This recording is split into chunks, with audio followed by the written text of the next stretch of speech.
Sénégal la bokk. Abonnez-vous sur votre chaîne Sénégal la bokk et n'oubliez surtout pas de cliquer sur la cloche de notification. Sénégal la bokk, la chaîne des grandes valeurs. waaw ngeen may ma delluwaat gërëmaat santaat coalition Yewwi Askan Wi te bii moom ngeen may ma gërëm particulièrement la coalition au niveau du département de Dakar di leen di gërëm di leen di sant seen taxawaay ci tamit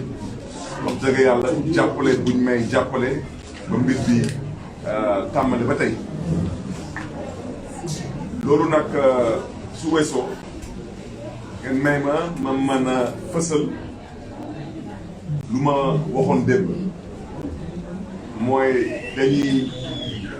woo jeunesse sénégalaise particulièrement askanu Ndakaaru bi en général ñu ngi leen di woo ci mobilisation générale mais ñu ngi leen di woo tamit ci résistance moom bu am dégg-dégg rek moo xam nu mu koy déggee wante ndaw ñi ñoom lay waxal dama ne pesum kanam borom a koy fajal boppam dëkk bi du moomeelu kenn dëkk bi ñoo ko bokk ñun ñëpp kon nag lu ñu namm ñun ñëpp ci réew mi mooy jàmm mooy salaam mooy tamit démocratie moo tax ñu ngi xeex ngir ëllëgu Sénégal mbokk yi ñun yàlla daf ñu may ñu juddoo ci réew mi dëkk fi yaroo fi di fi occupé tamit ay responsabilités yu kawe ci loolu nag yàlla may ñu tamit ñu mën a am accès à un minimum d'information parce que nag kuy xeex da ngay am information su ma baat ci kaw résistance bu ñuy wootee dañ koy wootee ndax lu nguur gi nam ma def ci mbiru élection yi ñoom procès bi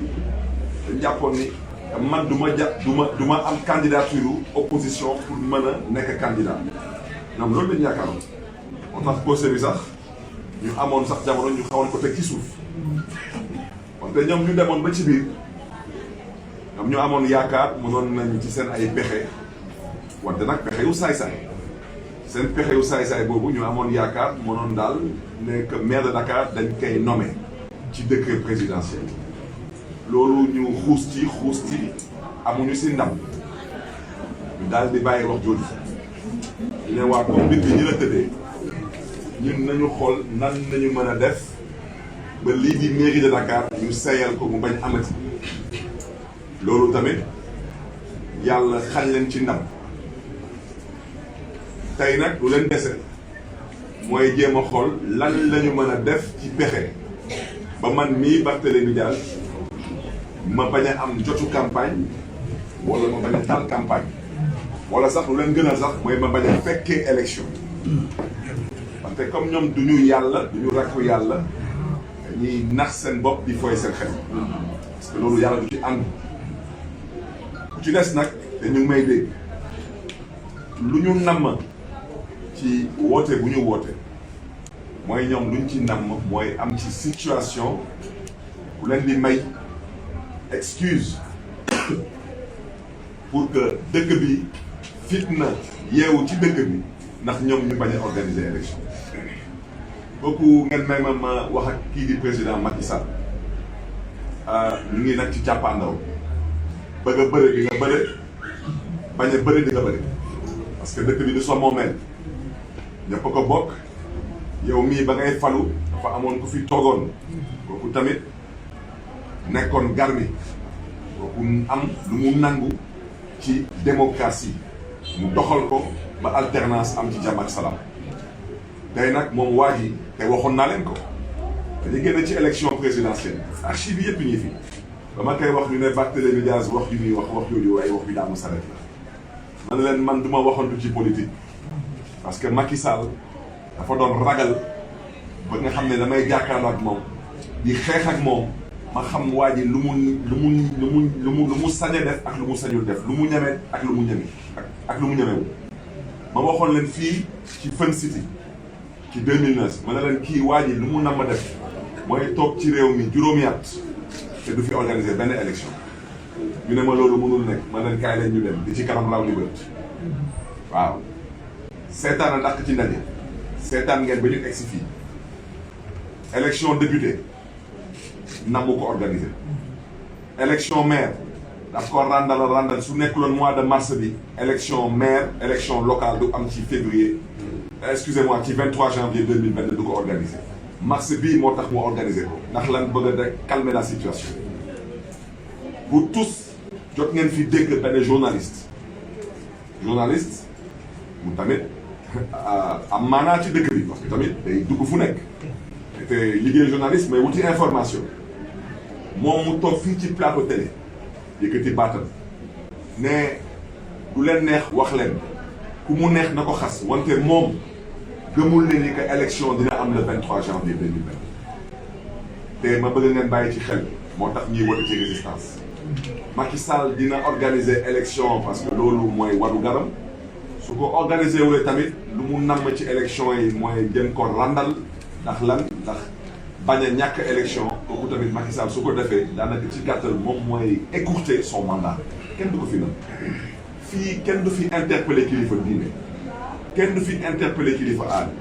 ñoom ñëpp def nañ seen kenn kàttan dox nañu lu ñu naroon dox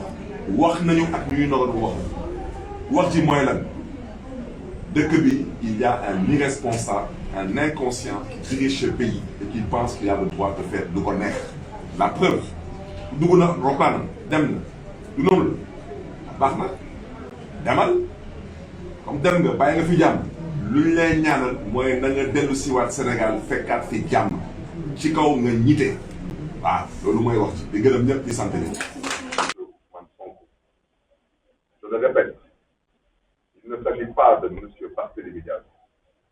il ne s'agit pas de monsieur. Il s'agit de la souveraineté du peuple sénégalais. Il s'agit de la dignité du peuple sénégalais. Il s'agit de la vitalité de la démocratie sénégalaise. Vous pourrez peut-être atteindre vos objectifs. Je dis bien peut-être, je ne le pense pas. Mais sachez que même si vous arrivez à éliminer d'autres adversaires politiques, vous n'aurez jamais gain de cause sur le peuple sénégalais. Jamais de la vie. Parce que ce peuple a de façon résolue décidé de marcher vers l'essentiel. Et l'essentiel, c'est le développement de ce pays. On ne peut pas parler de développement sans parler de démocratie.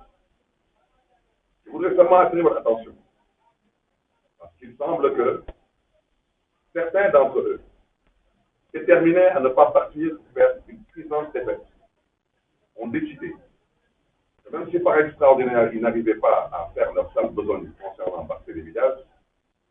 ils pourraient éventuellement prétexter du contexte pour ne pas organiser des élections. Je m'adresse au président de la République, M. Macky Sall. Si vous le désirez, il y aura des élections le 23 janvier 2022. Et si vous ne le souhaitez pas, il y aura aussi des élections le 23 janvier 2022.